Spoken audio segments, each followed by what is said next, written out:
Cause commune. Chemin de traverse. D'autres voies pour imaginer demain.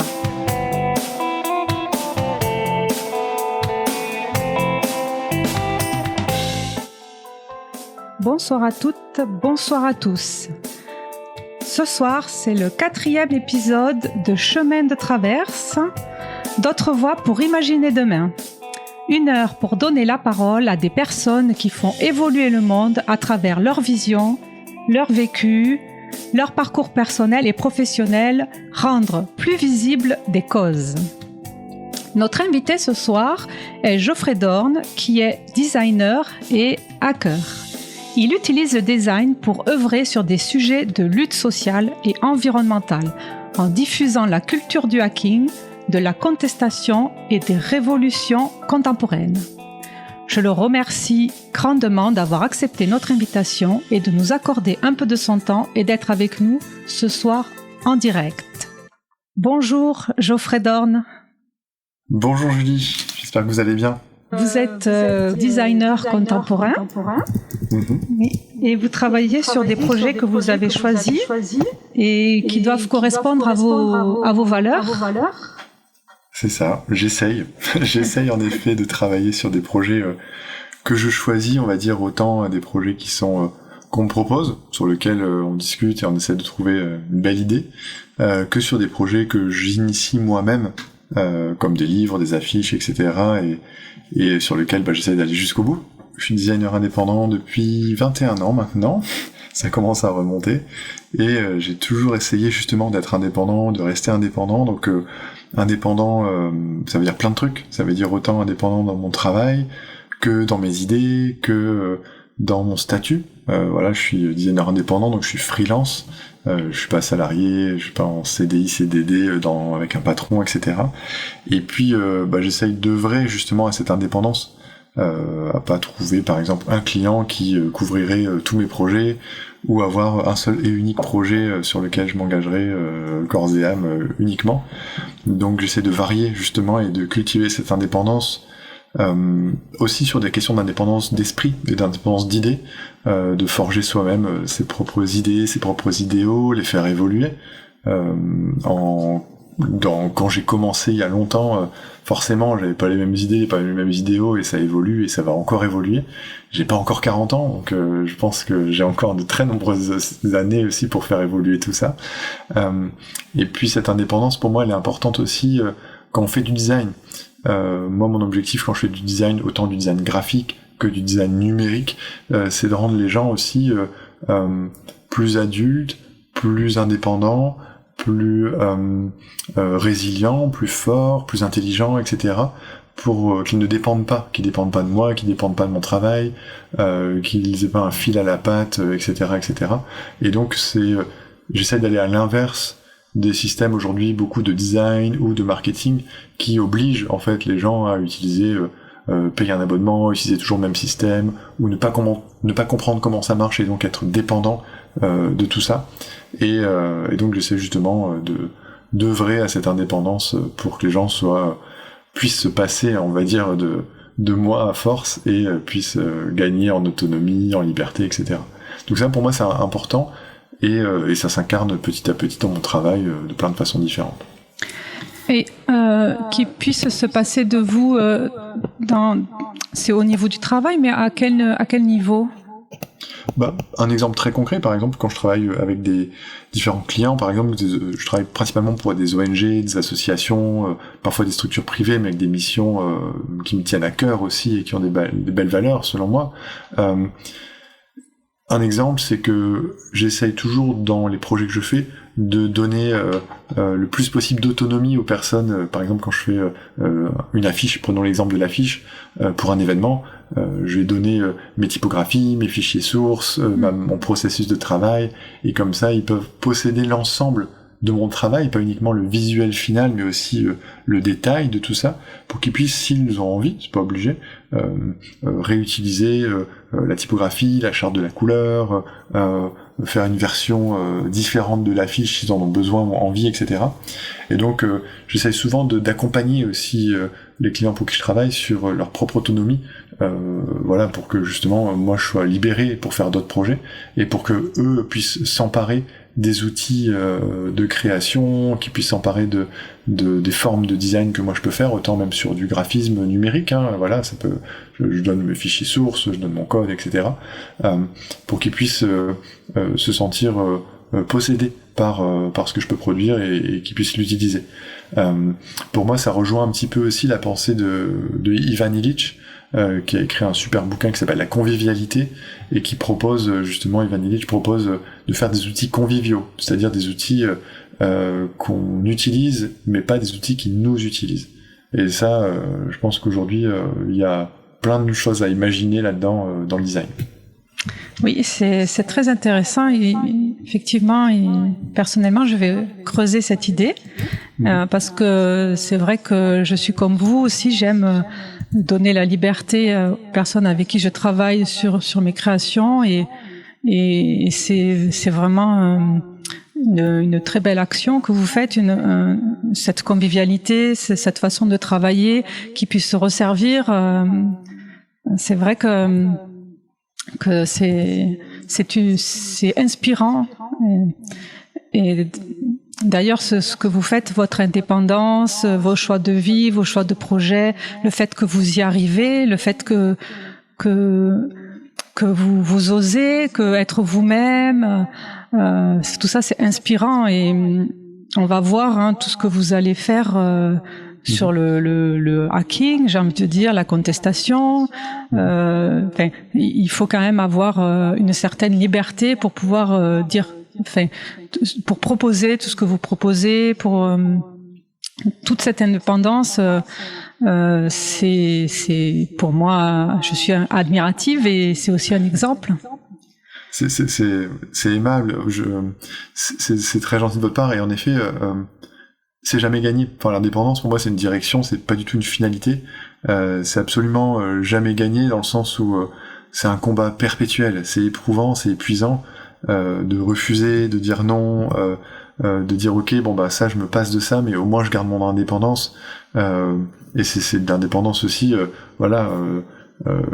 garder son indépendance, c'est aussi faire des concessions sur beaucoup de choses, des projets financiers, des projets qui pourraient accroître une notoriété dans une carrière de designer, etc. C'est sûr que quand je fais des projets contestataires, là on pourra en parler plus tard, mais là je sors un bouquin sur un livre sur l'éco-sabotage, donc la question du sabotage environnemental pour des causes environnementales. Forcément, je me ferme des portes de clients qui pourraient être intéressés en disant on n'a pas les mêmes visées politiques, donc on va pas travailler ensemble, voire on a des visées politiques opposées, donc dans ce cas-là ça vient créer ça. Pareil, ça expose aussi. Quand on présente ses idées en tant que designer, forcément ça expose à la critique, à le fait d'avoir des argumentaires opposés à ses propres argumentaires, donc ça crée du débat. Pour moi, je trouve ça passionnant, mais ça crée aussi du questionnement et du re-questionnement sans cesse. Et donc ça, c'est fascinant, c'est éprouvant. Faire ses choix aussi pour essayer d'œuvrer à cette indépendance, à cette liberté, c'est des choix qui sont, comme je le dis, jamais finis. Et après, c'est un peu tout le monde rêve quelque part d'être libre. Alors Internet nous vend beaucoup une liberté financière, une liberté de plein de trucs, etc. Je pense qu'il y a mille et une manières d'avoir de la liberté et de l'indépendance. Moi, quand je me lève et que je peux aller dans la forêt me promener, pour moi, c'est ça une des plus belles libertés que je peux avoir. Ou passer du temps avec ma famille, c'est une des plus belles libertés que je peux avoir. Et donc, pour ça, évidemment, j'ai fait des concessions et donc c'est des choix qui sont du quotidien. Mais au moins, je sais pourquoi je l'ai fait, et je sais pourquoi, quand il y a des choses qui sont difficiles, je sais le prix que une fois que le prix est payé, je sais pourquoi je l'ai payé quelque part.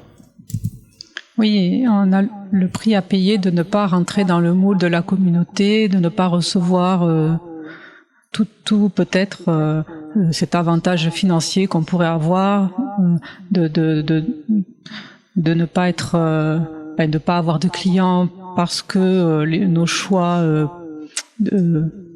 d'idées, finalement, ça me fait penser que plaire à tout le monde, c'est plaire à personne. Et du coup, tous les choix que vous avez faits, c'est des choix de vie. Vous avez été acteur de votre vie, vous vous êtes battu et c'est pas tous les jours facile, mais voilà, vous pouvez assumer vos choix et vivre, continuer à œuvrer pour cette vie d'indépendance. Oui, ça me permet de pas devenir fou aussi. Je pense que notre société parfois elle peut nous rendre fous dans le sens où on a des injonctions sociales, des injonctions paradoxales, et quand on est designer il faut être riche, il faut être beau, il faut avoir des prix de design, il faut faut travailler pour des grandes marques très connues, il faut faire des projets ultra technologiques, etc. Donc c'est plein d'injonctions dans le métier du design qui sont là-dedans, et donc il y a toute une progression de carrière. Peut-être au fond de moi, je me suis dit que j'y arriverais jamais, dans le sens où je serais jamais assez riche, assez beau, assez intelligent et assez créatif ou trop fort pour travailler avec des grandes marques ou quoi. Donc je me suis dit, en fait... On n'entend plus très bien. Je vais pouvoir... C'est revenu. Pardon ? C'est revenu. On n'a pas entendu la dernière phrase. Non, je disais, quelque part, c'est un peu perdu d'avance. Et donc l'idée, c'est de me dire, en fait, vu que je vais pas faire tout ça, qu'est-ce que je vais faire ? Avec mes capacités, avec mon métier de designer, je sais faire que ça, du design, donc à partir de là, je vais essayer d'œuvrer avec mes idées, mes idéaux, et puis peut-être que j'aurai en effet jamais de Red Dot Design Awards, de prix ou de trucs, je serai peut-être pas forcément invité dans les grandes conférences ou quoi, mais au moins je peux avoir ma liberté de ton, je travaillerai pas pour des grandes marques qui sont à la mode, etc. Mais au moins je sortirai les livres dont j'ai toujours rêvé, et puis les projets numériques qui font peut-être rire des gens ou qui les interrogent, et ça me suffit quelque part, c'est largement suffisant pour moi. Oui, vous avez quand même une belle diversité, et le fait d'être vous-même, vous avez pu vous lâcher, j'ai envie de dire, et dans vos propres recherches, votre propre diversité. D'ailleurs, en tant que designer, pour dire designer, qu'est-ce que c'est ? Ok, c'est peut-être c'est du dessin, mais je vois aussi que vous avez fait des objets, comme par exemple, moi j'ai vraiment beaucoup aimé la boîte d'allumettes et ce qu'elle représente. En fait, à l'origine, on va dire, dans mes apprentissages, moi j'ai fait une école, donc j'ai passé le concours quand j'étais étudiant, le concours de l'École nationale supérieure des arts décoratifs de Paris. Donc c'est une école publique, j'avais pas les moyens du tout de me payer une école privée, et donc j'ai passé toutes les étapes du concours, et dans ce cursus qui a duré 5 ans, j'ai appris la peinture, la sculpture, la sérigraphie, la typographie, la programmation informatique, faire des livres, des affiches, plein de choses, le dessin, tout ça. Même si j'avais déjà une passion pour tout ça auparavant, depuis l'enfance je dessine, depuis l'adolescence je code, enfin voilà, j'ai toujours une passion là-dessus. Et en fait, ma formation en théorie m'a dirigé vers le graphisme, et aussi un petit peu le numérique, mais par curiosité, en effet, j'ai sorti j'ai fait un petit jeu de société sur l'éco-sabotage, justement, qui s'appelle Sabotage Memory. Donc c'est un jeu de memory, par exemple, où on apprend à saboter des environnements en fonction des bons outils, des bons outils d'éco-saboteurs, donc qui sont inspirés de luttes comme Extinction Rébellion, Just Stop Oil, Ende Gelände, enfin tous les soulèvements de la terre, etc. Des grands mouvements en fait qui militent pour la protection de l'environnement et pour contre aussi les énergies fossiles, etc. Et donc j'ai été en effet amené à faire des jeux. Le livre, c'est un objet à part entière, voilà, il a un format, il a un poids, il a une odeur, il a une texture, il vieillit dans le temps, etc. Et puis aussi là, récemment, en effet, j'ai fait ces boîtes d'allumettes qui sont moi des objets que j'aime beaucoup. La question de la boîte d'allumettes, c'est un petit objet un peu gris qu'on a dans la poche, qui permet beaucoup de choses, mais donc j'ai fait des allumettes sur la démocratie, sur la justice sociale, sur l'apaisement social, etc. Et puis il y a pas très longtemps aussi, j'ai collaboré avec un vigneron pour faire une bouteille de vin qui s'appelle la cuvée Molotov. Donc c'est une bouteille de vin en hommage aux cocktails Molotov qui sont utilisés parfois par des citoyens, comme on voit en Ukraine par exemple, pour militer contre un envahisseur, et pour parfois dans des grandes protestations ou des grandes révolutions en fait historiques. Et donc c'est en hommage à tout ça, et donc c'est un objet aussi à part entière que la bouteille est vendue avec un chiffon. Enfin voilà, il y a toute une symbolique rituelle derrière cet objet. Donc je pensais jamais faire de l'objet, mais finalement par la force des choses, le design m'a amené aussi vers ça. Oui, d'ailleurs, dans vos livres d'édition à cœur, vous parlez d'objets ou de détournement, et du coup, cette bouteille, c'est un rappel. Ça me rappelle ça. C'est un rappel au cocktail Molotov, et du coup, vous avez appliqué vos propres, ce que vous avez expliqué dans vos livres à cœur. Oui, l'idée c'est de pouvoir détourner les objets. Le vigneron à qui j'ai travaillé sur le projet trouvait ça décalé, amusant, et donc on a inversé les codes. La cuvée, souvent on parle d'un cru bourgeois. Nous on a fait ça un cru prolétaire justement. Il y a pas mal de blagues entre guillemets sur l'étiquette, de détournement des codes sur l'étiquette, même à l'arrière, etc. On essaye justement de travailler, en tout cas moi dans mon travail, ce que j'aime bien c'est l'esprit du hacking, qui est pas forcément du hacking au sens informatique du terme, mais le hacking au sens de la culture du hacker. Le hacker, c'est quelqu'un qui va essayer de détourner les systèmes en place, les systèmes d'oppression, les systèmes de surveillance, les systèmes autoritaires, et de se dire, ok, il y a des systèmes qui veulent nous écraser en tant que citoyens, qui veulent nous soumettre, qui veulent nous corrompre, qui veulent nous diriger. Comment on peut les retourner, comment on peut les inverser, comment on peut les ouvrir pour regarder comment ils sont faits à l'intérieur, comment on peut jouer avec eux, etc. Et donc moi je trouve ça hyper intéressant de questionner tout ça, et donc de pouvoir détourner ensuite des supports comme en l'occurrence la bouteille. Là pareil, j'ai fait des affiches qui sont des affiches, souvent l'affiche c'est le visuel qu'on vient nous placarder parfois dans la rue, qui est un visuel parfois très autoritaire et qui nous rend pas forcément plus intelligent que ça. Et moi j'ai essayé justement de faire des affiches de littérature anarchiste par exemple, où en fait c'est une affiche qui fait un format classique d'affiche, 80 par 60 en gros, format A2, et dans cette affiche vous avez je crois 40 livres qui sont dessinés, et au dos de chaque livre vous avez un petit QR code avec une petite adresse de site internet, et quand vous l'ouvrez avec votre téléphone ou avec votre ordinateur, vous avez accès au livre en question directement. Pareil, j'ai fait une affiche sur les révolutions, donc c'est des documentaires, des films, des courts-métrages, etc. sur la thématique des révolutions, et dans cette affiche, au sein d'une même affiche, vous avez une quarantaine, une trentaine, une cinquantaine, je sais plus, de films, de documentaires, etc. que vous pouvez scanner et lire directement dans votre téléphone.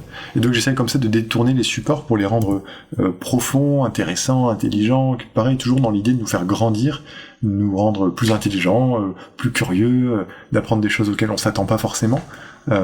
Et puis voilà, et donc j'ai fait des affiches aussi comme ça sur la culture du hacker, sur les médias libres et indépendants, etc. Donc plusieurs, j'en ai d'autres qui sont en cours de préparation aussi, et donc cet esprit de détourner les supports, je trouve intéressant.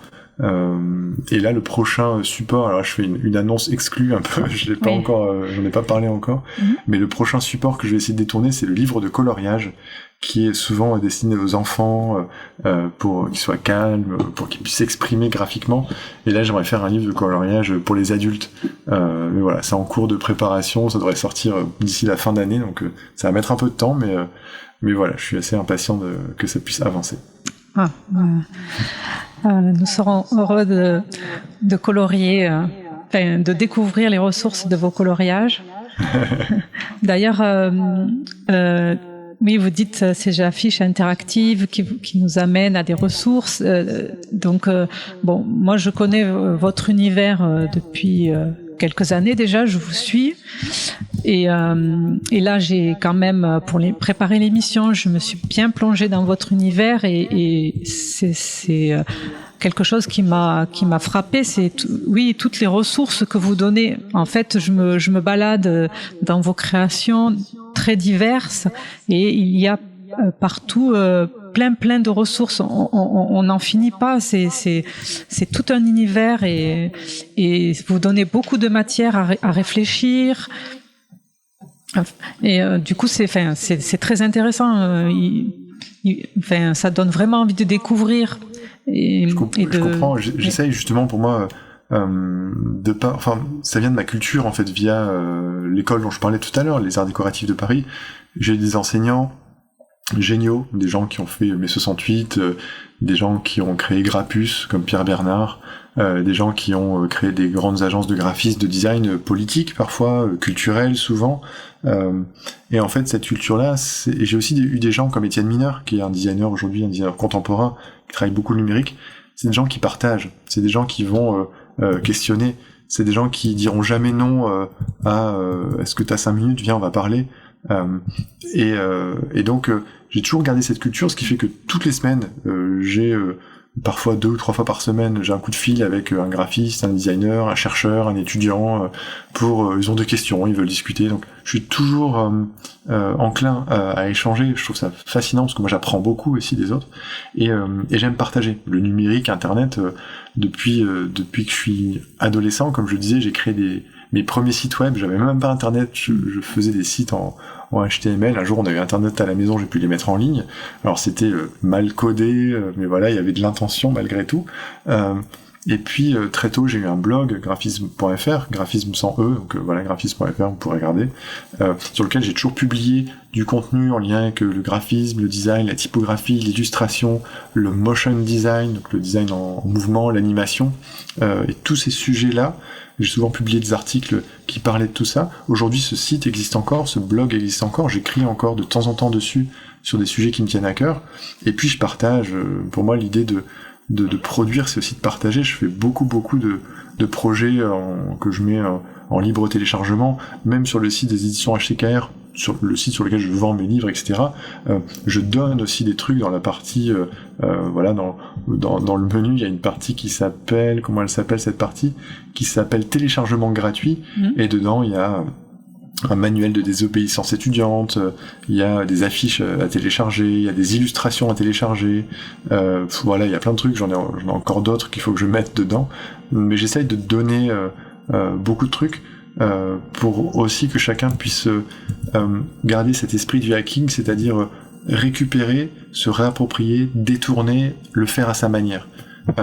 Et donc moi je me suis toujours nourri de plein de choses, et donc c'est normal à mes yeux de pouvoir aussi partager, animer l'intérêt que les gens peuvent avoir personnellement sur des sujets, et donc de donner du contenu, de faire réfléchir, de proposer ma réflexion. Et puis quand on est designer aussi, aujourd'hui il y a une tendance dans le design qui nous dirige vers le design rationalisé, le design un peu froid. On fait ce qu'on appelle du design UX, donc expérience utilisateur. On devient des ergonomes, on répond à des normes, à des chartes, etc. Et pour moi, il y a quelque chose qu'on oublie aujourd'hui parfois dans le design, c'est cette dimension d'auteur. On a une part de subjectivité qu'il faut garder quand on est designer, en disant voilà, je l'ai fait ça pour un intérêt, parce que je trouvais ça précieux, parce que je trouvais ça beau, parce que je trouvais ça élégant de le faire, parce que ça m'énervait, donc je l'ai fait comme ça. Et donc tout cet élan de spontanéité, pour moi, il est hyper important, justement pour pouvoir aussi montrer un peu une part d'humanité dans les projets de design qui aujourd'hui, vous regardez les sites internet, vous regardez les applications mobiles, vous regardez parfois des affiches ou des visuels, beaucoup de choses sont très uniformisées, très froides, très similaires, et parfois pas très intéressantes. Alors là, ce que vous dites, je trouve, c'est vraiment très intéressant, et c'est vrai que ça fait écho, je pense, à ce qu'on vit. C'est vrai qu'en tant que designer, on se perd en fait entre les injonctions, entre le fait de ressembler à exactement tout ce que ça avait dit le design UX. Design UX, c'est l'expérience utilisateur. Mm-hmm. C'est comment, grâce à ces techniques de design UX, comment rendre des interfaces faciles à utiliser. Là, c'est ça, design UX. Et c'est vrai que on se perd soi-même, et vraiment le message que vous venez de donner, ça nous aide à se dire oui, c'est vrai, il a raison, il faut qu'on reste soi-même, on a notre propre art, j'ai envie de dire, et Et c'est vrai, un designer, il a sa façon d'être, sa façon de créer. Et l'uniformité des sites, c'est pour moi aussi, c'est difficile. Oui, je comprends. Et surtout ça, quand on voit un projet qui a de l'âme, qui a du cœur, en tant qu'utilisateur, en tant que personne qui achète ou qui voit ou qui ressent le projet, on le ressent ça. Quand il y a quelqu'un qui a mis de l'âme dans son projet, on a des grands designers en France qui justement qui mettent de l'amour dans leur travail. Et moi, je dis toujours à mes étudiants, s'ils veulent faire du bon design, il faut qu'ils aiment les gens pour qui ils travaillent. Et les gens pour qui ils travaillent, c'est pas leur client qui va les payer, c'est les gens qui vont utiliser leur système, leur interface, qui vont lire leurs livres, qui vont regarder leurs illustrations, c'est les gens qui vont devoir utiliser leurs applications, j'en sais rien, tous ces éléments de design. Et en fait, ces gens-là, il faut les aimer, il faut s'intéresser à eux, il faut essayer de les comprendre, que ce soit des personnes âgées, que ce soit des enfants, que ce soit des personnes qui sont dans des milieux de professionnels qu'on connaît pas forcément. Il faut pouvoir, à mes yeux, et c'est pour ça que je le dis à mes étudiants, il faut pouvoir aller les apprécier. Et donc quand on fait ça, on a envie de faire bien les choses. Je dis souvent à mes étudiants de dire voilà, si demain votre petit frère ou votre petite sœur vous demande de les aider à faire une super belle illustration pour un exposé, tout ça, ils vont y mettre du cœur, ils vont y mettre du leur, ils vont essayer de faire quelque chose de beau pour que le petit frère ou la petite sœur ait une bonne note, soit bien content ou soit fier de son travail. Eh bien, je pense qu'il faut agir de la même manière. Il faut se dire ok, en fait, le projet sur lequel je vais travailler. Donc quand je fais un livre, je pense aux gens qui vont le lire, aux militants qui vont le lire, aux curieux, aux gens qui seront pas d'accord et tout ça. Et je pense à eux et je me dis tous ces gens, je les aime beaucoup et j'ai envie vraiment qu'ils prennent du plaisir, qu'ils soient curieux, qu'ils apprennent des trucs et qu'ensuite quand ils discutent avec leurs amis, leurs proches, leur famille, ils aient des trucs à raconter en disant j'ai appris ça je savais pas, ou ça m'a donné envie de créer quelque chose, ou de me lancer là-dedans, etc., etc. Et donc cette émotion, c'est ce qu'on appelle l'empathie, ça veut dire souffrir avec, pathos c'est la souffrance et an c'est avec, donc l'empathie c'est un moteur pour moi en tout cas personnellement, pour mettre en œuvre des projets et y mettre du cœur, parce que voilà, les projets que je fais, comme je le disais, je suis loin d'être milliardaire avec tout le travail que je peux fournir, dans les livres évidemment, dans les affiches, dans les sites, etc. Mais ça me nourrit aussi d'un point de vue émotionnel. Et ça c'est hyper important, et c'est même plus précieux que les autres formes, quelque part. Et donc ouais, j'essaye de mettre du cœur, et quand les gens me disent j'ai eu ton truc, c'est franchement pas mal, ça m'a fait rire, ça m'a fait sourire, ça m'a plu, je l'ai repartagé, en fait c'est bon, moi j'ai gagné ma journée, je suis trop content et c'est bon quoi. Oui, c'est tout l'âme de l'émission Chemin de Traverse. Ce que vous faites, c'est pour améliorer la société de demain. Ce serait hyper présomptueux de ma part de dire ça. Au moins améliorer le quotidien, ou pas forcément le quotidien, mais un instant dans la vie d'une ou deux personnes, déjà c'est très bien. Si je peux aider mes voisins, si je peux aider ma famille, mes proches, mes amis, ou mes étudiants, s'ils peuvent avancer un tout petit peu comme moi j'ai pu avancer au contact de certains de mes enseignants, au contact de mes grands-parents ou de certains amis, etc., franchement c'est gagné.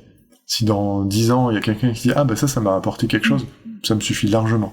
Après la société c'est vaste, c'est complexe, tout ça. Et donc c'est pour ça que je préfère faire des ouvrages qui sont limités, qui sont parfois de niche entre guillemets comme on dit, donc qui vont pas toucher tout le monde, mais qui vont peut-être juste intéresser ou faire plaisir à quelques personnes, et ça me suffit. Je me dis voilà, autant être utile un tout petit peu à quelques-uns que d'être inutile au grand nombre, quoi. Merci Geoffrey pour ces belles idées. Nous pourrions faire une petite pause musicale. Donc Geoffrey, c'est vous qui avez, je vous ai demandé de choisir des musiques. Donc nous allons écouter la musique qui s'appelle One Love de The Prodigy. Est-ce que vous pouvez nous donner un petit mot sur pourquoi ce choix? Alors, quand vous m'avez demandé de trouver des musiques, c'est pas facile, parce que j'aime énormément de choses, évidemment. One Love, pour moi, de Prodigy, donc c'est une musique qui est utilisée dans le film qui s'appelle Hackers, qui est un film de Jan Softley, qui est un film cyberpunk des années 90, qui est sorti en 93 pour être plus précis, je crois, ou 95, je me rappelle plus exactement de la date, mais c'est un film, moi, enfant, qui m'a marqué, et même adolescent qui m'a marqué. Ce film Hackers, c'est vraiment une ambiance un peu techno, cyberpunk, avec des pirates informatiques adolescents qui se font des piratages, etc. Il y a vraiment un plongeon dans l'informatique, dans les écrans, dans la cyberculture, et une des musiques qui m'a marqué de ce film, et j'invite tout le monde à voir ce film, c'est un film qui date, donc il a beaucoup de clichés, il est pas forcément bon pour tout le monde, mais cette culture du hacking, elle est très belle. Et ben, c'est le morceau de Prodigy qui s'appelle One Love, et ça a été un peu mon premier amour de film, c'est ce film Hackers.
Cause commune 93.1. Nous venons d'entendre One Love de The Prodigy. Vous écoutez l'émission Chemin de Traverse. Je suis avec Geoffrey Dorn. N'hésitez pas à participer à notre conversation au 09 72 51 55 46. 09 72 51 55 46 ou sur le salon web dédié à l'émission sur le site de la radio Cause Commune. Bouton de chat, salon, chemin de traverse. Nous parlions de comment tu es designer et donc tu as écrit tu as fait produit beaucoup de choses donc pour montrer toutes tes recherches et notamment par exemple pour reparler un petit peu de la boîte d'allumettes parce que je vois que Frédéric a posé une question sur la boîte d'allumettes. Il voudrait savoir expliquer qu'est-ce que c'est. Alors c'est un objet que tu as créé. C'est donc une boîte d'allumettes avec des allumettes où tu as donc mis, tu as fait le packaging de la boîte. Et donc cet objet est en vente sur ton site. Et donc tu dis que tu aimes bien cette boîte d'allumettes parce que ça représente un petit gris-gris qui en plus a un message donc sur son packaging et voilà. Et tu dis que chaque petite étincelle est capable d'initier de grands changements. Et du coup, quand on porte cette petite boîte avec nous, voilà. Moi, j'ai toujours eu des boîtes d'allumettes dans mon sac. Alors, je fume pas du tout, hein, mais j'ai toujours trouvé ça. C'est un truc qui pèse rien, ça coûte 3 fois rien, il y en a partout. Dans les films, il y a ces boîtes d'allumettes qu'on voit dans les hôtels. Enfin, il y a tout un imaginaire esthétique aussi et graphique, voilà, sur les boîtes d'allumettes. Et je me suis dit, tiens, pour comme un talisman. Une amulette, donc une amulette d'amulettes quelque part. Et donc moi j'ai toujours une boîte d'allumettes dans mon sac. Et je me suis dit tiens, je vais créer mes propres allumettes. Je trouve ça rigolo. Donc en réalité c'est 4 boîtes différentes.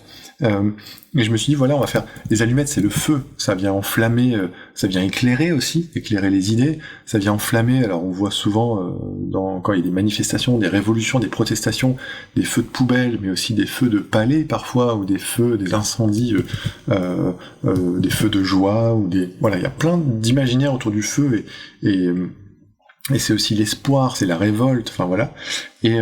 Et puis une allumette, c'est un tout petit bout de bois avec une toute petite tête au bout, c'est vraiment 3 fois rien. Et donc pour moi c'est le rapport du citoyen qui est tout petit dans une société et qui pourtant à lui seul parfois peut déclencher des révolutions, peut déclencher des manifestations, peut proposer des idées différentes, peut essayer de s'affirmer et d'affirmer son existence.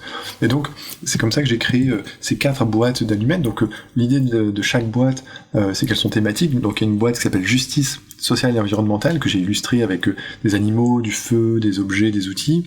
Il y a une boîte qui s'appelle Unsafety Matches, donc souvent on appelle ça des allumettes de sûreté en anglais, donc des safety matches, et moi j'ai appelé ça des allumettes d'insécurité quelque part, de unsafety. Donc voilà, avec des pictogrammes que j'aime bien, donc un parapluie, une cagoule, un poing levé, un masque de Guy Fawkes et tout ça. J'ai aussi fait une boîte qui s'appelle apaisement social. Ce sont des termes qu'on entend souvent dans la bouche de nos politiques, et je me suis dit que ça pouvait être aussi intéressant d'avoir des allumettes qui s'appellent c'est des allumettes pour l'apaisement social, avec un chat hérissé sur l'image. Et puis il y a aussi une boîte tout simplement qui s'appelle démocratie, avec plein de pictogrammes dessus. Donc ça c'est les 4 boîtes différentes. Elles sont toutes en noir et blanc, parce que moi le noir et blanc c'est une forme graphique que j'aime beaucoup parce qu'elle est tranchée, elle est honnête, elle ne permet pas l'erreur, et quand l'erreur existe, on la voit. Et puis aussi, elle est économe en termes de moyens. Il n'y a pas beaucoup d'effets avec le noir et blanc, donc on est obligé de faire des effets graphiques, et c'est quelque chose que j'affectionne beaucoup. Et au dos de chaque boîte d'allumettes, il y a la même image pour chacune d'entre elles. Alors sur le dessus, il y a une image différente, et de l'autre côté, il y a une image similaire. Et c'est tout simplement des degrés. Donc il y a 3 degrés, il y a le 90 degrés, 45 degrés, 700 degrés. Et en fait, ce sont 3 types de degrés qui sont utilisés.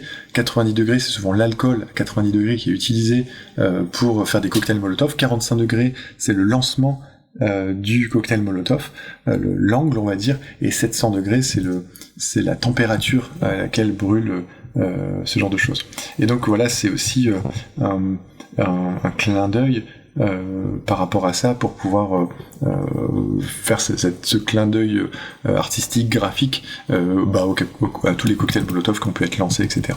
Donc ces boîtes d'allumettes, elles sont c'est des petits objets qui s'offrent souvent, qui partent à Noël, etc. Que les gens parfois possèdent, et puis c'est des objets qui sont beaux aussi, que j'ai essayé de faire beau, le plus possible à ma manière, pour qu'ils puissent être emportés. Et donc pour moi c'est un peu le rappel de la puissance d'un tout petit truc qui peut déclencher des grands changements, comme vous le disiez à l'instant. Et donc vous parlez de ce on dit que vous faites vous êtes hacker. En fait, ce que vous dites, c'est que vous étudiez la culture du hacking et vous nous la transmettez. Mm-hmm. Et donc vous avez écrit, de ce que je sais, 2 livres, Hacker Citizen et Hacker Designer, c'est ça? Hacker Protester, le deuxième, ouais. D'accord, Hacker Protester. Et donc dans ces livres, il y a donc une explication de la culture du hacking. Alors sur mon rapport à la culture du hacking, en fait, elle remonte à il y a très longtemps, quand j'étais enfant. Donc souvent, beaucoup de choses remontent un peu à l'enfance. C'est un peu ma psychanalyse ce soir. Mais en fait, très tôt, en fait, mon papa, que j'aime beaucoup, et je sais qu'il m'entendra peut-être pas, mais je l'embrasse très fort, il a ramené des ordinateurs à la maison. Et quand j'étais enfant, il a ramené notamment un Commodore 64 portable. Donc pour ceux qui connaissent, ils voient un peu l'objet dinosaure que ça représente. Et moi, tout de suite, ça m'a fasciné. Enfant, j'ai trouvé ça fabuleux, un tout petit écran, des sons très très stridents, des pixels, etc. Et très tôt, en fait, on a été dans les ordinateurs, mon frère et moi. On a eu les premiers ordinateurs. Après, on a eu Internet, etc. Et donc cette culture, en fait, pré-Internet, elle était pour moi fascinante d'avoir un outil où on peut écrire, j'ai ouvert grosso modo tous les fichiers qu'il y avait sur l'ordi, même dans les fichiers les plus profonds Windows, etc., qui servent à rien, mais je suis allé voir quand même, donc de dépouiller un peu en détail ces ordinateurs. Et puis même après, on avait un seul ordinateur à la maison entre mon frère et moi, donc on se faisait un peu la guerre pour savoir qui aurait l'ordinateur, et donc on se hackait un peu l'ordinateur familial. Donc parfois c'est lui qui installait des petits logiciels espions pour voir ce que je faisais. Parfois c'est moi qui soit retirais la boule de la souris, parce qu'à l'époque les souris avaient des boules pour se déplacer, et donc ils pouvaient plus utiliser l'ordinateur, ou je retirais un cavalier qui sur le bouton de démarrage, donc il pouvait plus démarrer. Donc voilà, ce genre de petits hacks entre guillemets. Et puis après on a eu Internet, et donc là on a commencé aussi à s'intéresser à la culture du hacking informatique, donc du piratage, etc. Avec toute la culture qu'il y a autour, à savoir les fanzines. Il y a énormément de fanzines en ligne sur des fichiers texte avec des magnifiques illustrations en fait uniquement en texte, donc en ASCII art comme on appelle ça. Et puis dans ces fanzines, moi j'étais adolescent, ils expliquaient comment récupérer le réseau téléphonique d'un feu rouge, comment pirater une carte à puce téléphonique pour utiliser des unités en illimité, plein de choses comme ça des années 90, début 2000 que certains ont connu, peut-être ça leur parlera quelque part si certains ont connu ça. Donc cette culture du hacking, pour moi, elle m'a toujours emporté, ce que je disais tout à l'heure, sur le fait de détourner, d'inventer des systèmes autrement.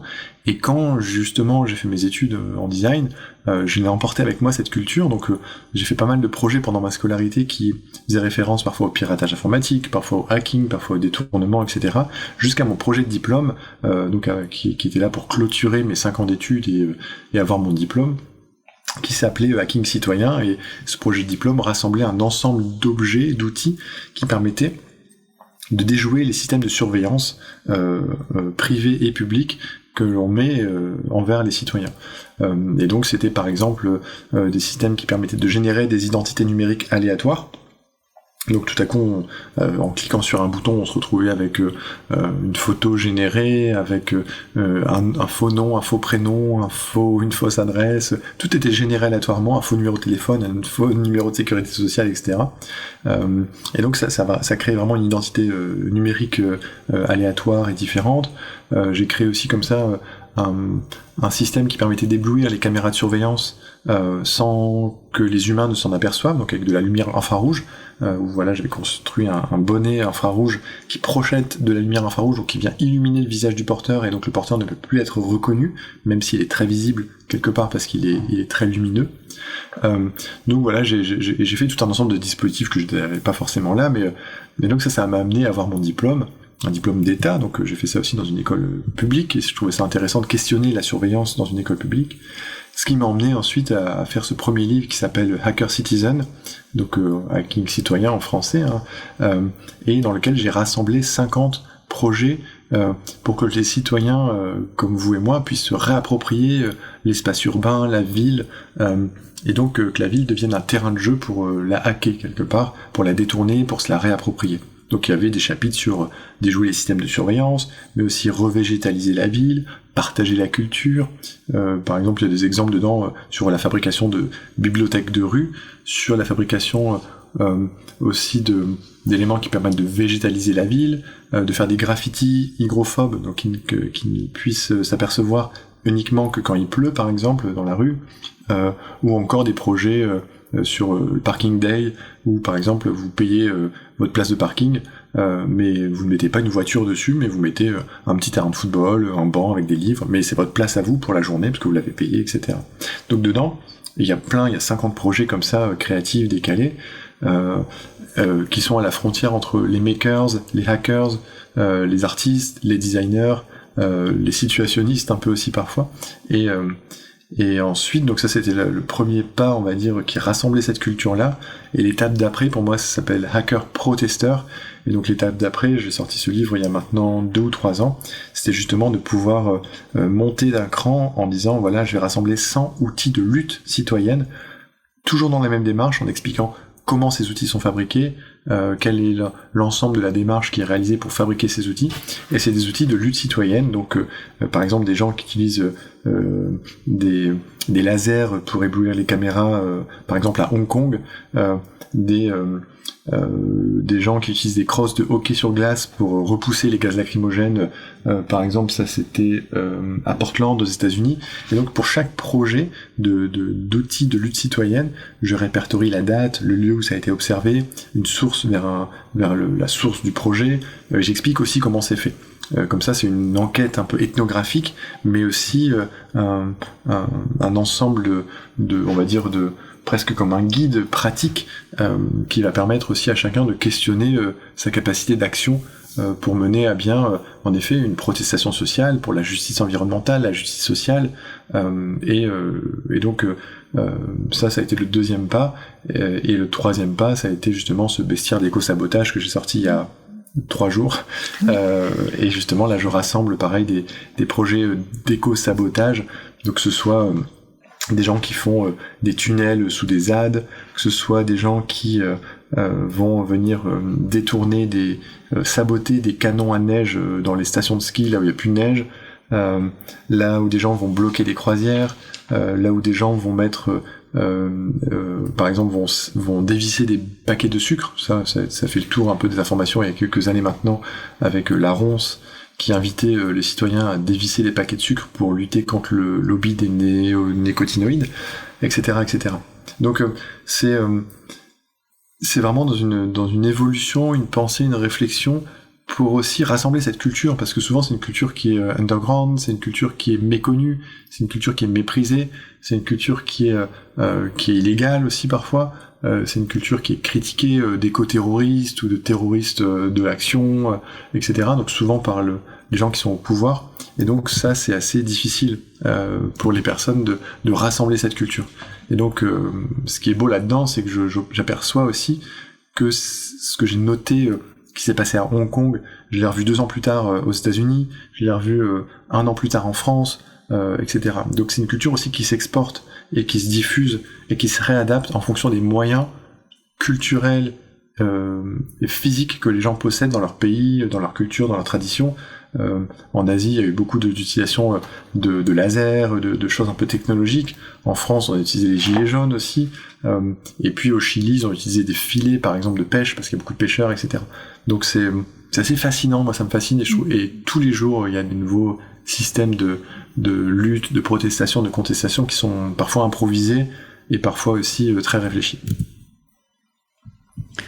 Oui, ça me fait penser à comment ne pas obéir aux ordres sans se poser de questions. Obéir aux autres ou même... Aux ordres, non. Obéir oui. aux ordres sans se poser de questions. Comment se questionner, enfin, tous ces hacks que vous nous proposez, ces actions, ça nous questionne beaucoup quand on les lit. C'est vrai que quand on découvre cette culture underground avec ce qui s'est passé à Hong Kong, parce que on a eu l'info de Hong Kong, mais on sait pas qu'en fait tout ça c'est la culture du hacking que vous décrivez bien. Oui, et puis je pense que c'est aussi une manière aussi de légitimer ces luttes qui sont des luttes sociales, qui sont des luttes pour le progrès, pour la démocratie, pour des luttes pour la justice environnementale, etc., qui sont des luttes aussi parfois par des citoyens qui sont désespérés, qui tout à coup se font usurper un vote qu'ils ont pu faire, comme on l'a vu en France, des citoyens qui se font écraser par des violences policières, qui sont mutilés, etc. Donc ils doivent se protéger aussi pour continuer d'élever leur voix, pour dire qu'ils sont pas d'accord et qu'ils aimeraient faire autrement. Et ça, c'est pour montrer encore qu'il est possible d'exister en tant qu'individu, en tant que groupe, en tant que collectif ou en tant que nation portée par des citoyens. Et ça, je pense que c'est nécessaire, c'est hyper important de rassembler cette culture. Ça donne peut-être parfois un peu d'espoir, parfois ça donne des idées, et puis aussi parfois ça permet de se dire aussi à chacun, de dire tiens, eux ils ont fait comme ça, nous comment on va faire ? On va faire autrement, on va faire à notre manière. Et ça, pour moi, c'est assez précieux de mettre les personnes dans un questionnement de l'action adapté à leur objectif social ou environnemental. Ouais. Et d'ailleurs, à ce sujet, vous avez sorti des podcasts. La série s'appelle Fronde. C'est ça. Et je voulais diffuser le générique du premier épisode. D'ailleurs, j'ai vu que vous faisiez des génériques différents sur chaque épisode. C'est ça. Et donc, je vais diffuser le générique du premier épisode parce que je trouve qu'il est très parlant. Avec plaisir.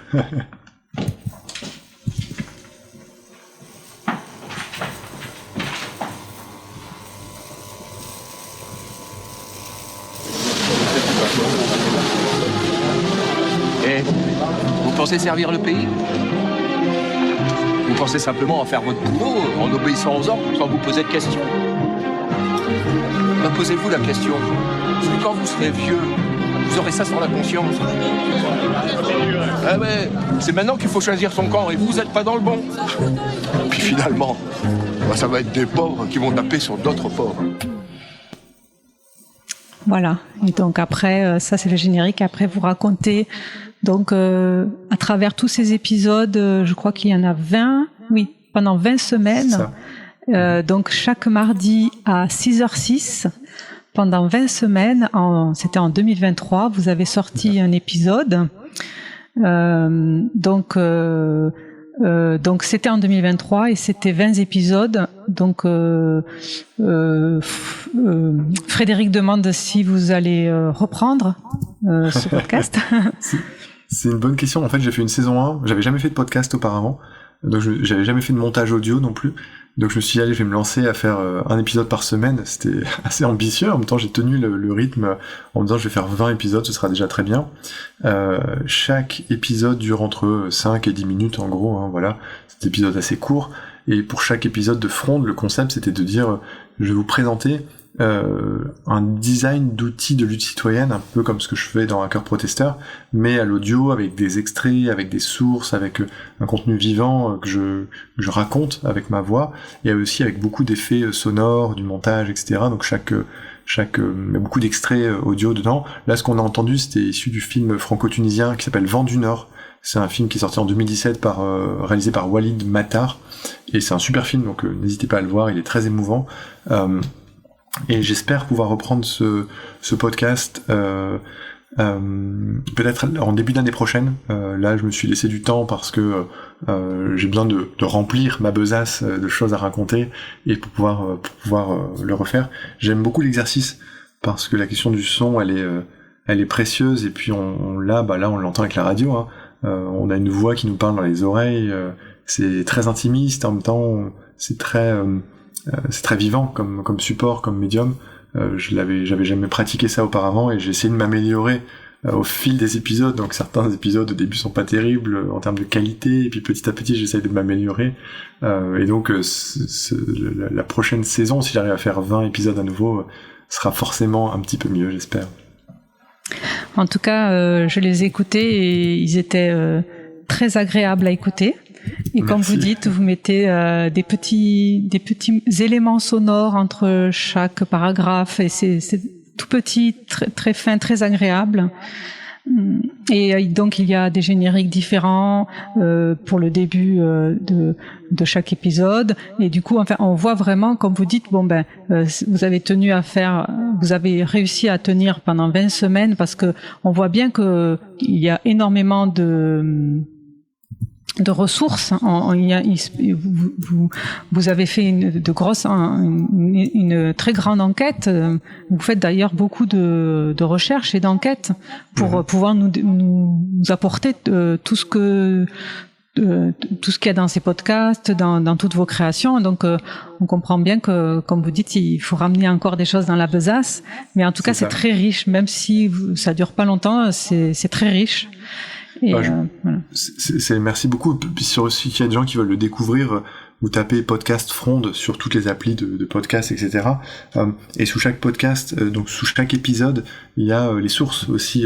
Donc il y a des liens vers les sources qui sont référencées. Il y a des liens aussi vers les extraits audio que j'ai envoyés, que j'ai diffusés. Donc j'essaie de sourcer tout le plus possible. Ça répond un petit peu à ce qu'on disait tout à l'heure sur la culture du partage, la volonté de faire tout ça, et que les gens puissent venir parfois même découvrir un film grâce à un truc qui parle de manifestation ou de contestation. Et puis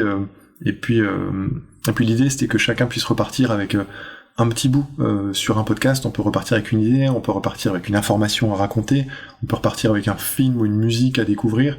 J'ai essayé de mettre un peu d'humour aussi parfois, ou des petites blagues. Alors, je sais pas si je suis quelqu'un de très drôle, mais j'ai essayé parfois de faire des blagues issues de films ou issues de références musicales ou d'effets sonores, pour justement aussi proposer sur des sujets qui sont sérieux, parfois qui sont lourds, qui sont difficiles, une manière de les expliquer de façon accessible pour le grand public toujours. C'est pas un podcast de professionnel, c'est vraiment un podcast pour le grand public. Et donc voilà, donc merci en tout cas pour vos mots, parce que ça me donne envie de bien faire une petite liste et de le reprendre avec grand plaisir le plus rapidement possible, on va dire. Oui, quand vous sortez des podcasts ou des newsletters à thème, on est toujours très friand. Merci. D'ailleurs, il y a une autre série de podcasts que celle-là, je ne l'ai pas écoutée parce que je l'ai découvert il y a très peu, qui s'appelle Hackstock. C'est ça. Donc je peux vous en parler un petit peu, si vous voulez, de Hackstock.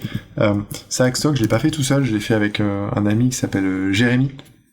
Voilà, et c'est un podcast qu'on a sorti et qui a arrêté depuis maintenant quasiment 2 ans, je crois.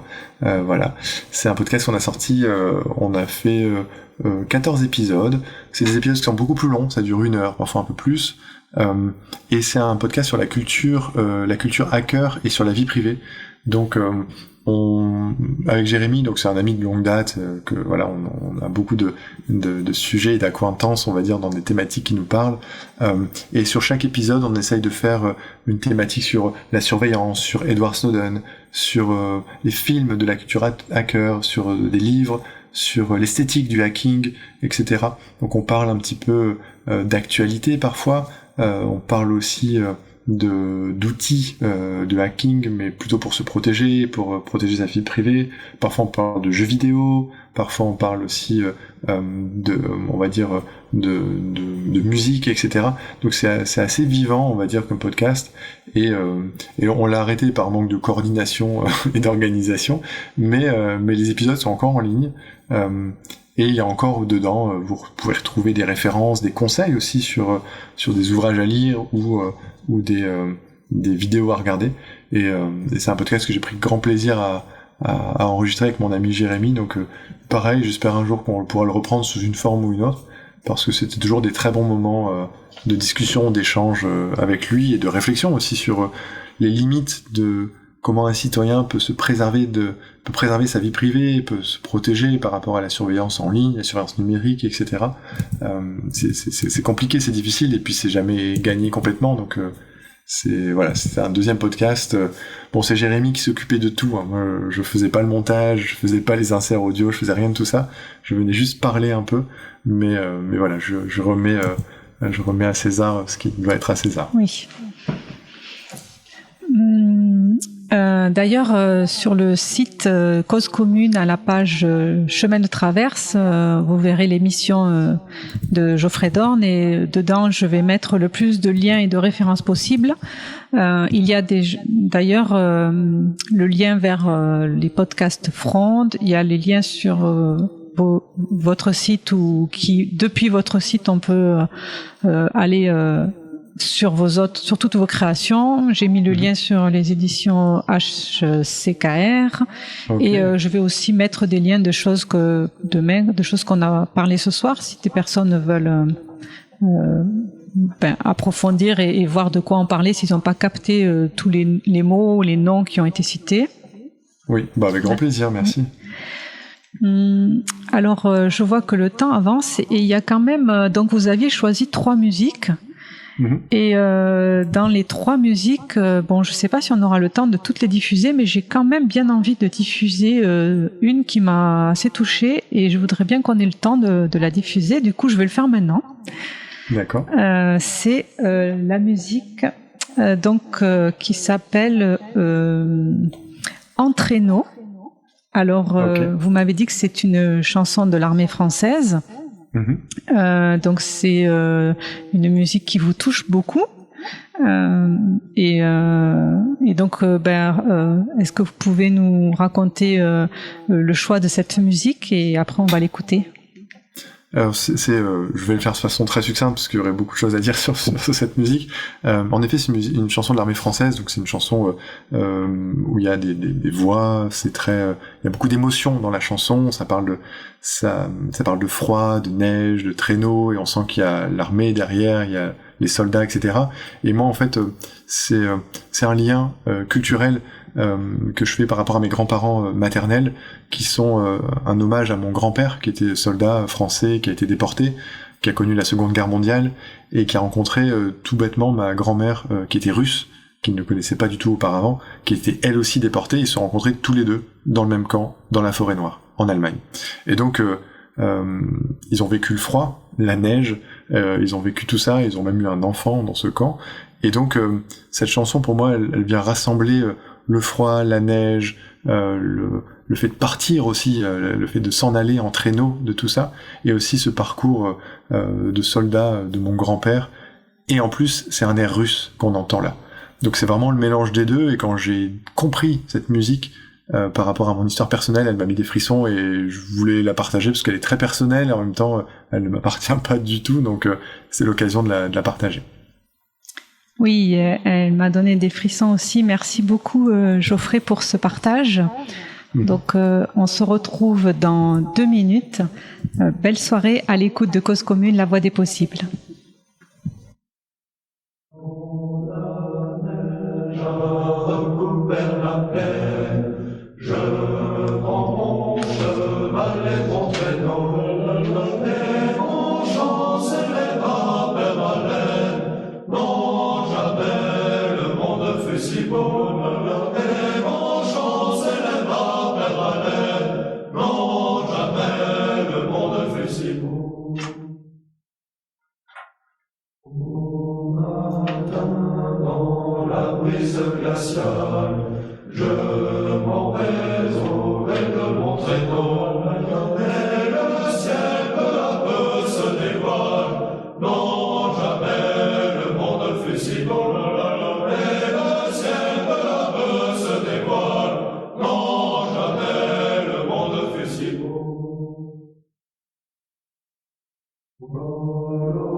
lui t'emportera vers celui qui donne la lumière et réchauffe le cœur de nos gars, vers celui qui donne la lumière et réchauffe le cœur de nos gars.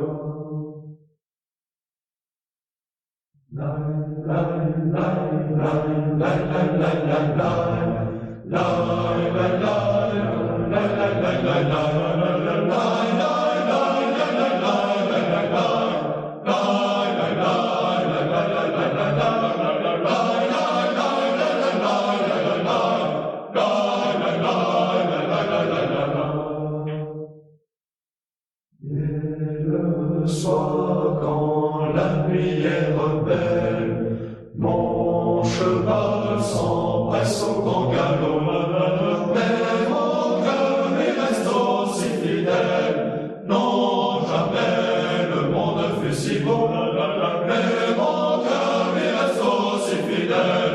Non, jamais le monde fut si beau.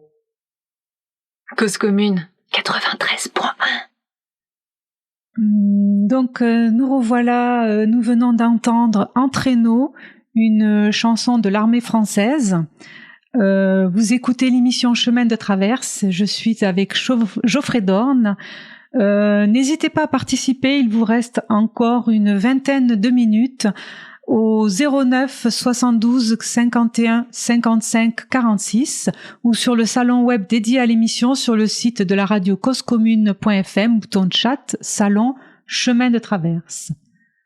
Et j'en profite pour remercier Julie qui fait un super boulot et pour féliciter aussi de l'existence de cette radio. Pardon. Je me blais un peu. Ah, merci. Nous donc revenons sur notre discussion. Moi, j'ai été intéressée par vos livres d'artistes. D'ailleurs, j'ai vu à la bibliothèque la semaine dernière un de vos livres qui s'appelle « Un dessin par jour ». Donc, je me demandais comment vous... ce livre et ce sont des dessins que vous avez fait un par jour, voilà. Et des dessins, vous allez nous expliquer, qui sont au pastel. Et je me demandais comment vous avez fait pour tenir le challenge et de dessiner un dessin par jour. Alors le challenge, il était important pour moi parce que en fait, comme j'expliquais tout à l'heure, j'ai étudié et je dessinais depuis l'enfance. J'ai toujours dessiné de toutes les manières possibles. Et puis, chemin faisant, petit à petit, avec le travail, l'outil numérique, l'informatique, l'ordinateur, je me suis un petit peu éloigné du dessin pendant quelques temps.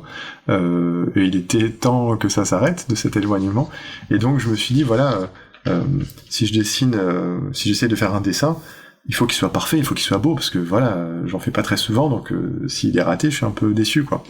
Et donc j'ai réfléchi un petit peu sur ma manière dont je pouvais créer et m'enlever cette pression de dire il faut absolument que ce soit parfait, que ce soit beau, etc.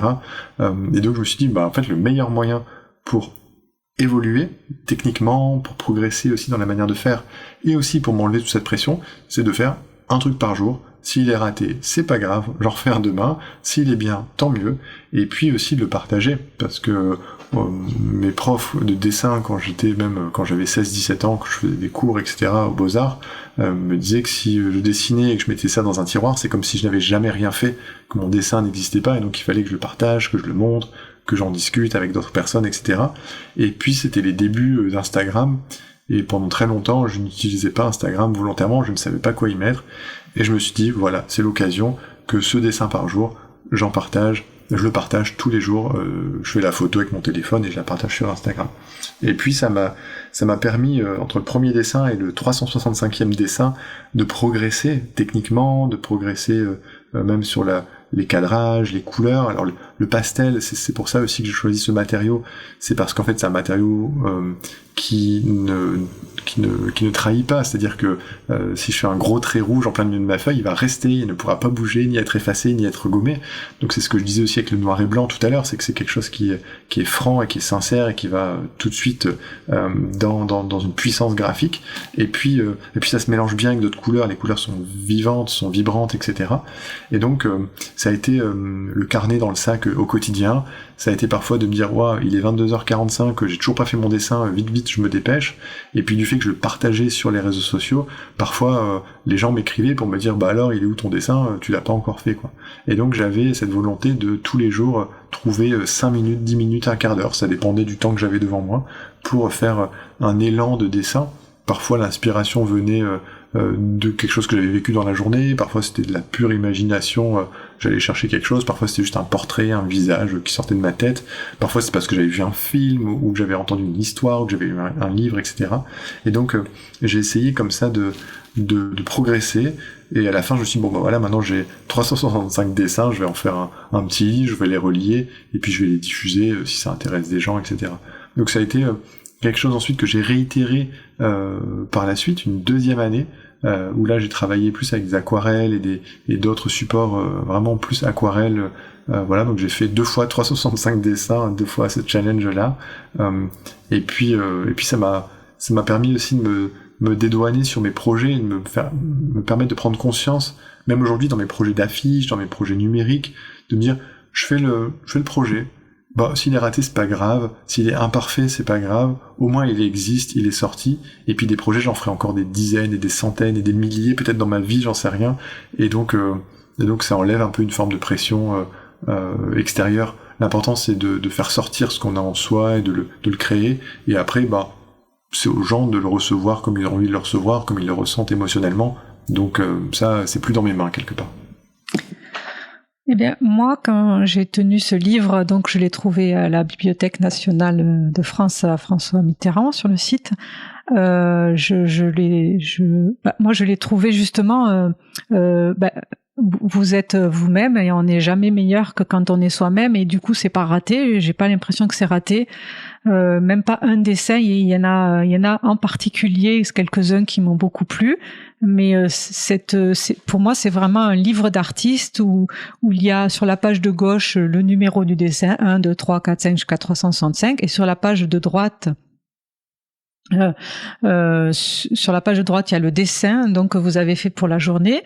Donc c'est le principe du livre d'artiste que déjà j'ai beaucoup aimé. Et donc le pastel gras, c'est vrai, c'est du pastel gras, là je précise. C'est vrai, ça met beaucoup de profondeur et de relief, voilà, au dessin. Et puis c'est franc, mais quand même, moi je trouve qu'il y a un beau côté artistique dans vos dessins. Moi, j'ai pris énormément de plaisir à le regarder, le feuilleter, et j'espère bien le feuilleter encore. Voilà, alors j'ai pas vu celui sur les aquarelles, mais c'est encore quelque chose que j'ai envie de voir de vos créations. Le livre sur les pastels, il a été imprimé à quelques exemplaires, donc il n'y en a pas beaucoup. Comme je vous l'ai promis avant l'émission, je vous en enverrai un. Je crois qu'il m'en reste quelques-uns, donc vous en recevrez un pour vous. Merci. Et en fait, j'en ai pas fait sur les aquarelles. Ce que j'ai fait, c'est que j'ai proposé de vendre certaines des aquarelles que j'ai pu réaliser. Et en fait, si les gens veulent voir ces dessins, ils vont sur Instagram, parce que j'ai tout publié sur Instagram. Alors c'est le réseau un peu du démon et de Facebook et de Meta, etc. Mais en fait, si vous remontez, alors aujourd'hui je mets d'autres publications, etc. Mais si vous remontez le feed, donc le flux Instagram de mon nom, donc c'est Geoffrey Dorn, tout attaché, vous allez retrouver le tout premier dessin jusqu'à toutes les aquarelles, tous les pastels, etc., avec les commentaires des gens, avec leur ressenti sur les images, etc. Et ce qui est beau aussi dans le fait de partager son travail comme ça, c'est aussi le fait que moi je propose quelque chose et puis les gens complètent aussi, en disant tiens moi je vois ça, je ressens ça, ça m'a fait rire, ou ça je le vois ça plutôt comme ça. J'ai parfois aussi même des gens qui ont acheté donc ce livre de pastels et qui ont écrit en face de chaque page où il y avait le numéro et qui essayaient de raconter une histoire en face de chaque dessin.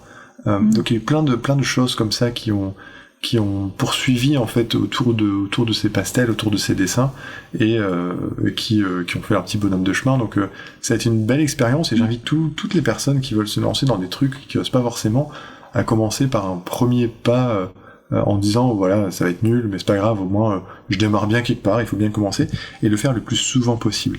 Donc ce serait vraiment l'idée de tester, et puis en fait de dire si j'étais parfait et que je savais le faire, bah, peut-être que je le ferais pas, Et là, en fait, je le fais pour apprendre et pour progresser, pour m'améliorer. Donc c'était vraiment l'idée, quoi. C'est vrai ce que vous dites. Moi-même, j'aimerais bien faire un dessin par jour, mais je pense que je manque de discipline parce que je n'y arrive pas à faire un dessin par jour. J'arrive à peine à faire un dessin par semaine. Donc c'est déjà très bien. Donc il faut vraiment que je ou nous qui avons envie de comme vous de progresser, de faire des challenges et de dessiner, de progresser dans la répétition. Faut vraiment qu'on s'y tienne, qu'on utilise la discipline. Le fait de provoquer ça, c'est-à-dire que moi, je prenais grand plaisir à acheter un petit carnet, et puis j'avais une toute petite boîte en bois avec tous mes pastels un peu mélangés dedans, et pareil, je m'étais fabriqué une boîte d'aquarelle, donc en fait, j'avais pareil récupéré une petite boîte en bois, j'avais décollé tous les godets d'aquarelle de différentes boîtes en plastique que j'avais pu récupérer, j'avais tout collé dedans, donc en fait, ça tenait vraiment dans un espace très restreint, faudrait que je le mette en photo, ça, un jour sur les réseaux sociaux, et donc ce plaisir aussi d'avoir un tout petit objet qui permet de créer des choses imaginaires très grandes quelque part. Et ce contraste entre le plaisir de 3 fois rien en termes d'objets et le plaisir de créer quelque chose parfois qui nous dépasse, ça m'aidait aussi parfois à créer. Et puis une fois qu'on est lancé et qu'on s'affiche aux yeux d'internet, de dire voilà, je vous promis, je vais vous faire ça pendant tous les jours pendant 1 an.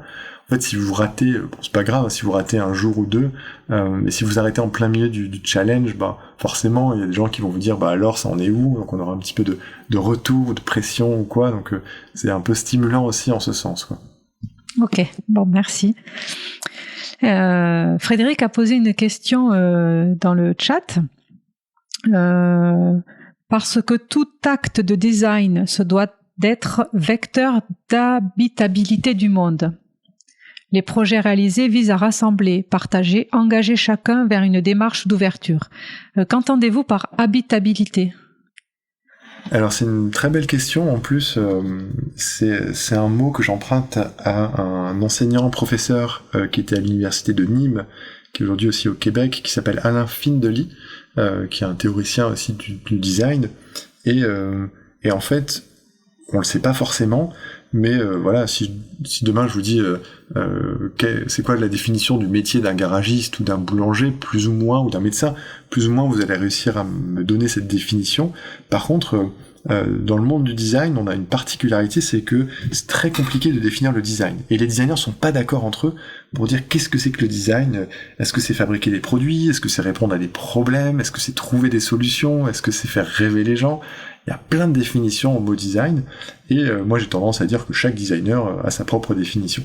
Et donc j'ai emprunté ce mot d'habitabilité à Alain Findely, qui lui a apporté sa propre définition à qu'est-ce que c'est que le design. Dans mes souvenirs, il dit que le design, c'est maintenir ou améliorer.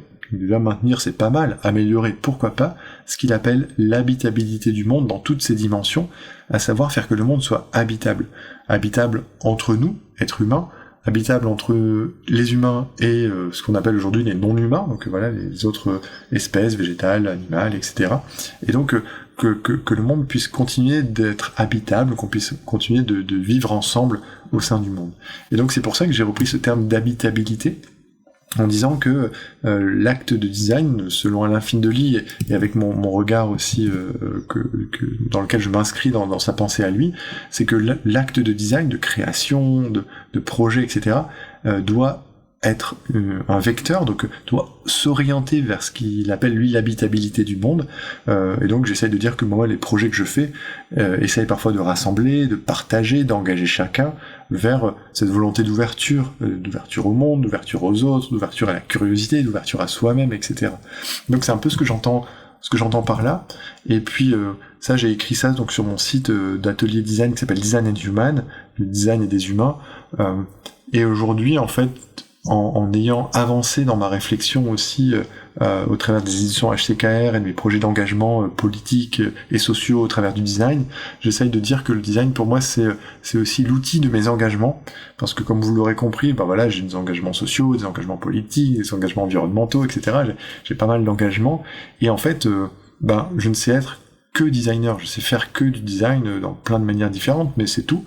Et donc, si j'avais été peut-être, comme j'ai dit tout à l'heure, médecin, boulanger ou garagiste, peut-être que mon métier de garagiste aurait été l'outil de mes engagements. J'aurais trouvé des manières de m'engager au travers de mes compétences, ou si j'avais été médecin, j'aurais peut-être trouvé une manière de m'engager au travers de mon métier de médecin. Manque de bol, je suis designer, donc je fais pas tout ça, mais j'essaie de m'engager, et que en fait le design finalement c'est ma boîte à outils dans mon métier. Voilà, c'est ma boîte à outils qui me sert à œuvrer à ces engagements quelque part. J'espère que je réponds convenablement à la question. En tout cas, peut-être que c'est que designer, mais moi je trouve que de vous suivre et de voir vos créations, ça nous amène à réfléchir et ça nous questionne. Donc c'est quand même très très utile. J'essaye. Alors, après, j'ai toujours, je pense toujours à mon grand-père qui était, comme je le disais, qui a vécu la guerre, mais qui était à la base cultivateur, qui cultivait le sol, il nourrissait des gens. Je me dis, un des plus beaux métiers aussi, c'est de nourrir et de soigner les gens.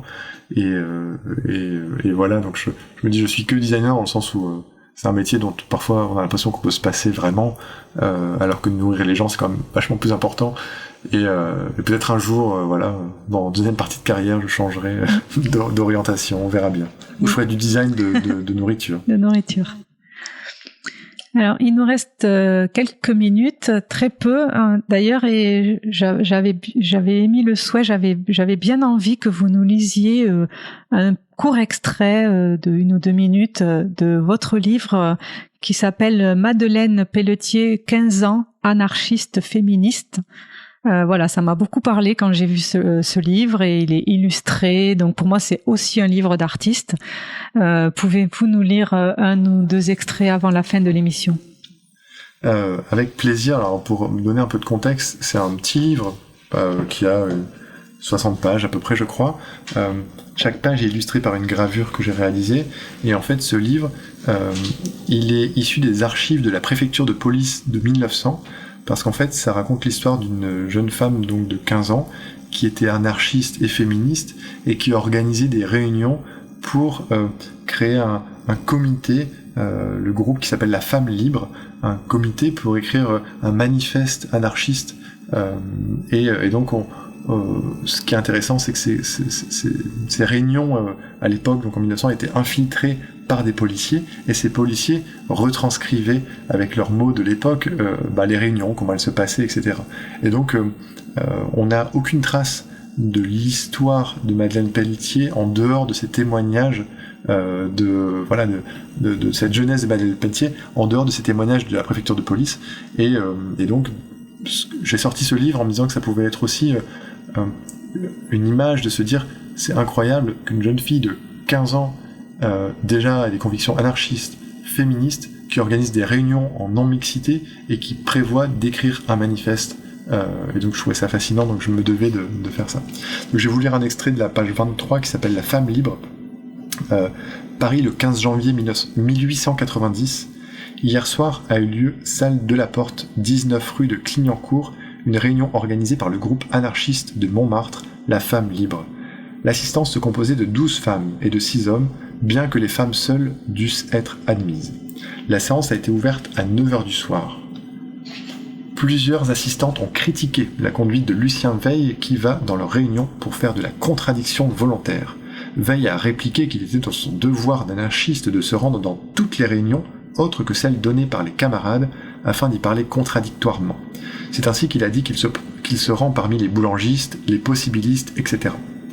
Madeleine, quant à elle, lui a donné un démenti. Elle lui a dit qu'il n'allait que dans les réunions de femmes afin de faire de la contradiction, parce qu'il savait bien qu'elle ne pourrait pas le mettre à la porte.